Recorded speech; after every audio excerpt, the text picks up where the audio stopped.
আমরা টাইটানিকের যে ছবি অর্থাৎ মুভি চলচ্চিত্র ছবিটা তো সকলেই দেখেছি, এটা একটা সত্যিকারের ঘটনা।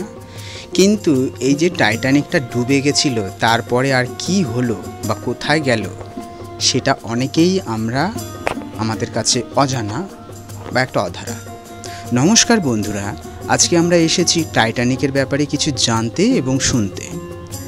টাইটানিক যার খোঁজ পেতে লেগে যায় ৭৩টি বছর, ১৯১২ সালে ১৫ই এপ্রিল উত্তর আটলান্টিক মহাসাগরে ডুবে গেছিল এই টাইটানিক।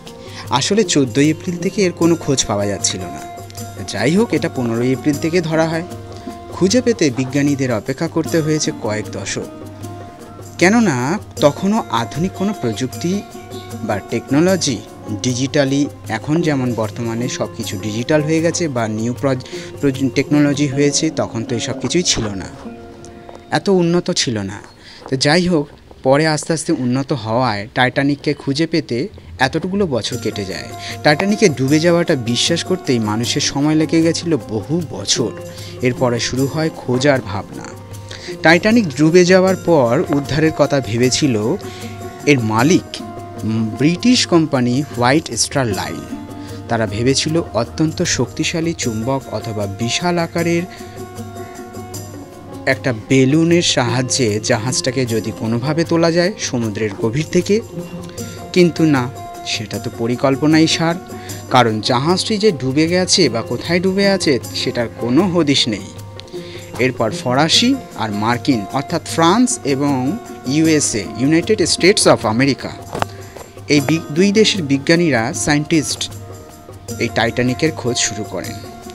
১৯৭৭, ১৯৮০, ১৯৮১ এবং ১৯৮৩ টাইটানিকে উদ্ধারের জন্য উত্তর আটলান্টিকের ব্যাপক তল্লাশি চালানো হয়। একেবারে কোমর বেঁধে নেমে পড়ে, চলে চিরুনি তল্লাশি। কোনো সাফল্য আসেনি এসব করায়।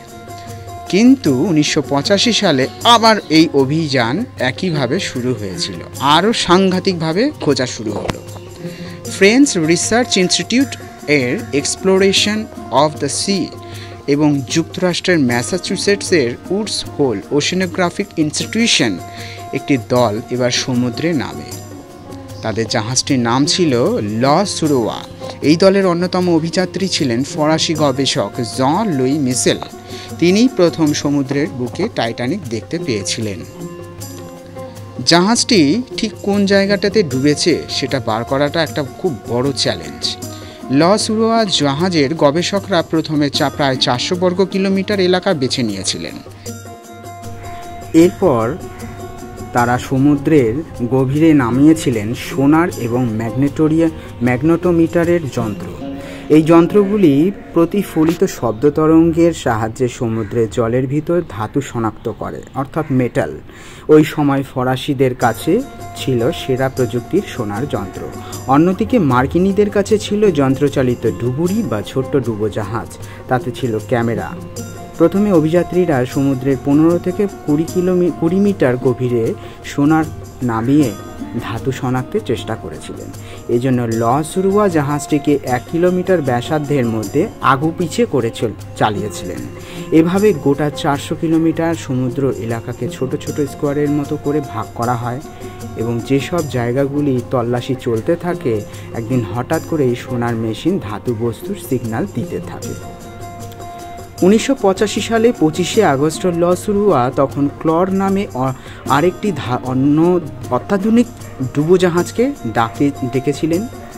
সেই জাহাজটিতে ছিল রিমোট কন্ট্রোল চালিত একটি ডিপ সি ভেহিকেল, যার নাম আর্গো। এর ভেতরে এবারে অভিযাত্রী জন লুইস মিশেল ও তার সঙ্গীরা সমুদ্রের গভীরে চলে গেছিলেন। এরপর ১ সেপ্টেম্বর আর্গো নামে সমুদ্রের গভীরে ভেতরে টিভি স্ক্রিনের দিকে নজর রাখতে শুরু করেন এই সঙ্গীরা। সমুদ্রের গভীরে চলে যান। সমুদ্রতলে গিয়ে বলেছিলেন, আমি অস্বাভাবিক কিছু দেখতে পাই। জিনিসটা খুব নড়ছিল, আর কয়েক মিটার সামনে এগুলোর পর কি যেন চকচক করে উঠল। তার মানে এটা কোনো একটা ধাতু হবে। আর্গোতে থাকা ক্যামেরাটি আরও খানিকটা সামনে নেওয়ার পর আরও ধাতু দেখতে পাওয়া গেছিল। আমরা সেটাকে দেখি এবং দেখে একটি রেলিংয়ের টুকরো এটা আসলে জাহাজের একটা টুকরো, কিন্তু তখনও অভিযাত্রীরা জানতেন না যে এটাই টাইটানিক। হ্যাঁ, একদম সত্যি। নতুন আবিষ্কারের উত্তেজনায় ডিপ সি ভেহিকল আরও খানিকটা এগিয়ে যায়। মিশেল এই কথাও বলেন যে আমরা ক্রমে ক্রমে আরও ভাঙা ধাতুর টুকরে দেখতে পেয়েছিলাম। কয়েক মিটার এগুনোর পর সবচেয়ে বড় টুকরোটা দেখতে পেলাম 4 মিটার ব্যাস ও 8 মিটার উঁচু। আমি সঙ্গে সঙ্গে বুঝতে পারলাম যে এটা জাহাজের বয়লার এবং এটা টাইটানিক, কারণ ছবিতে আমি এটাই দেখেছিলাম। ডুবে যাওয়ার সময় টাইটানিক 2 টুকরো হয়ে যায়, আর সেটা পাওয়া যায় সর্বশেষ SOS স্থল থেকে 21 কিলোমিটার দূরে সমুদ্রের তলদেশে। তবে শেষ পর্যন্ত মানুষের নাগালে আসে টাইটানিক। সমাপ্তি ঘটে বহুদিনের এক অজানা এক অধ্যায়।